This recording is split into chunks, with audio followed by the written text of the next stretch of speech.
जय जिनेंद्र, मेरा नाम है प्रीशा जैन। जय जिनेंद्र, मेरा नाम है नायशा जैन। आज हम आपको रक्षाबंधन की कहानी सुनाएंगे। जैन धर्म के अनुसार रक्षाबंधन की कहानी एक मुनि द्वारा 700 मुनि शिष्यों की रक्षा के बारे में है। एक बार मुनि श्री अकंपनाचार्य जी महाराज अपने 700 शिष्यों के साथ में उज्जैन नगरी पधारे। वे नगर के बाहर में उपवन में ठहरे थे। जब मुनि श्री को मालूम हुआ कि उस नगर के राजा के चारों मंत्री जैन धर्म के विरोधी थे, तब मुनि ने कहा, सभी शिष्य मौन होकर बैठ जाए ताकि कोई विवाद न हो। उस समय श्रुतसागर जी महाराज वहां उपस्थित नहीं थे, इसीलिए उन्हें मौन होने के बारे में कोई जानकारी नहीं थी। इसलिए राजा और मंत्री मुनियों के पास पहुँचे तो सब चुप थे। तभी सारे मंत्रियों ने मुनियों की घोर निंदा की कि इन्हें कुछ नहीं आता, इसीलिए ये लोग मौन रहने का नाटक कर रहे हैं। तब राजा और मंत्री नगर की ओर लौट रहे थे। तब उन्हें रास्ते में श्रुतसागर जी मिले। उन्हें मौन रहने के बारे में कुछ नहीं पता था, इसीलिए उन्होंने मंत्रियों के साथ शास्त्रार्थ किया। तभी शास्त्रार्थ में मंत्री बुरी तरह पराजित हो गए और राजा मुनिश्री के सामने नतमस्तक हो गए। श्रुतसागर जी ने जाकर सारी बातें अपने गुरु को बताई।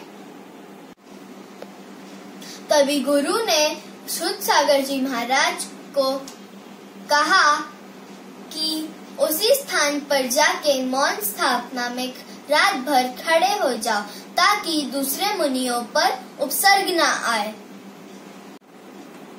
चारों मंत्रियों ने इंसल्टिंग फील किया, इसीलिए वे रात में श्रुतसागर जी महाराज पे हमला करने आए। हमला करने के लिए जैसे ही चारों मंत्रियों ने अपनी तलवार निकाली, तभी वन देवी ने आके उन सबको स्टैच्यू कर दिया।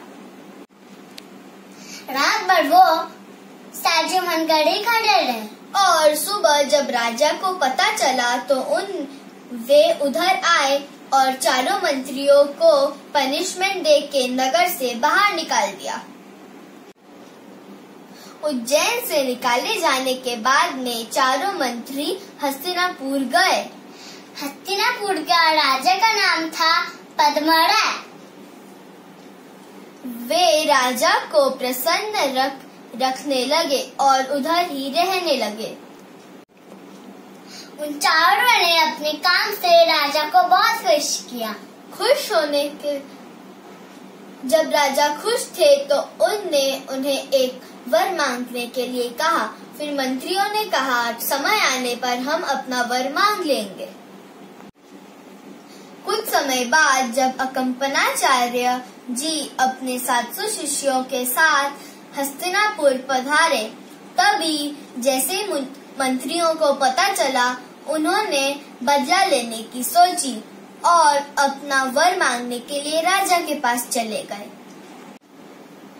राजा से उन्होंने 7 दिन के लिए खुद को राजा बनाने का वर मांगा। जैसे ही वे राजा बने, वे गलत काम करने लग गए और मुनियों को परेशान करने की योजना बनाई। उस योजना में जहाँ पर मुनि ध्यान कर रहे थे, उस जगह को उनने लकड़ियों से घेर लिया और उसमें आग लगा दी। उस समय श्रुतसागर जी मिथिला में थे। उन्होंने श्रवण नक्षत्र को कांपते हुए देखा। उनके शिष्य क्षुल्लक पुष्पदंत जी ने पूछा कि ये कैसे हुआ। तभी उन्होंने कहा कि उनके गुरु श्री अकंपनाचार्य और बाकी मुनियों पर उपसर्ग हो रहा है। तभी क्षुल्लक क्षुल्लक पुष्पदंत जी ने पूछा कि इसका उपाय क्या है। तभी श्रुतसागर जी महाराज ने कहा कि मुनि विष्णु कुमार के पास में विक्रिया रिद्धि है, वे ही इस उपसर्ग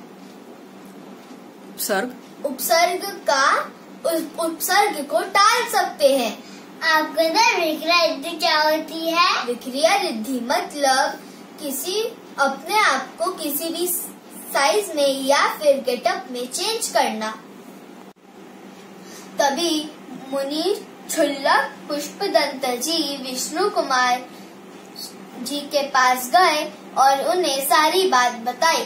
तभी उन्हें अपनी विक्रिया रिद्धि का ज्ञान हुआ। तभी वो हस्तिनापुर के राजा के पास पहुँचे। हस्तिनापुर के राजा उनके भाई थे। उन्होंने अपने भाई से पूछा कि तुम्हारे राज्य में मुनियों पर ये उपसर्ग कैसे? तब राजा ने कहा, मैं कुछ नहीं कर सकता, मैं अपने वर से बंधा हुआ हूँ। तभी विष्णु कुमार जी ने अपना मुनिपद त्यागा और छोटे से भिक्षुक के रूप में उस उपसर्ग के पास गए। वहाँ जाके उनने मंत्रियों को खुश किया।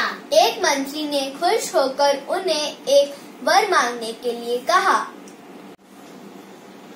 उन्होंने वर में मांगा कि मुझे भूमि के 3 पग चाहिए। तो एक मंत्री ने कहा कि तुम अपने जैसा छोटा वर ही मांग रहे हो। वर मांगते ही उनने अपनी विक्रिया रिद्धि से अपना आकार बहुत बड़ा कर लिया और पहला पग उनका सुमेरु पर्वत पे पड़ा और दूसरा पग बालुशोत्तर पर्वत पे पड़ा। तीसरे पग के लिए जगह ही थी।